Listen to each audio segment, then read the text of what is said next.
ನಿಜ ಹೇಳ್ಬೇಕಂದ್ರೆ ಹಿಂಗಾಯ್ತಲ್ಲ ಅಂತ ಯೋಚನೆ ಮಾಡೋ ಬದಲು ಇದಿಷ್ಟರಲ್ಲೇ ಮುಗೀತು ಅಂತ ನೆಮ್ಮದಿ ಪಟ್ಕೋಬೇಕು.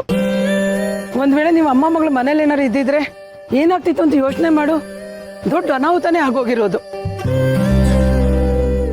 ಏನೂ ಆಗಿಲ್ಲ ಸದ್ಯ. ನೀವಿಲ್ದೇ ಇರೋ ಹೊತ್ತಲ್ಲಿ ಹೀಗೆಲ್ಲ ಆಗಿದೆ. ಅಲ್ಲ ಆಂಟಿ, ಇದನ್ನ ಹೇಗಂಟಿ ಸಹಿಸ್ಕೊಳ್ಳೋದು? ಮನೆಗ್ ಬೆಂಕಿ ಹೇಗ್ ಬಿತ್ತು? ಏನೋ ಗೊತ್ತಿಲ್ಲ ಅಮ್ಮ, ಒಬ್ಬೊಬ್ರು ಒಂದೊಂದ್ ಮಾತಾಡ್ತಾರೆ. ಏನೋ ಕರೆಂಟು ಅದು ಇದು ಅಂತ ಏನೋ ಮಾತಾಡ್ತಾ ಇದ್ರು.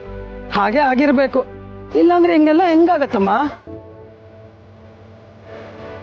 ಹೌದು, ನೀನು ಅಮ್ಮ ಎಲ್ಲೋಗಿದ್ರಿ?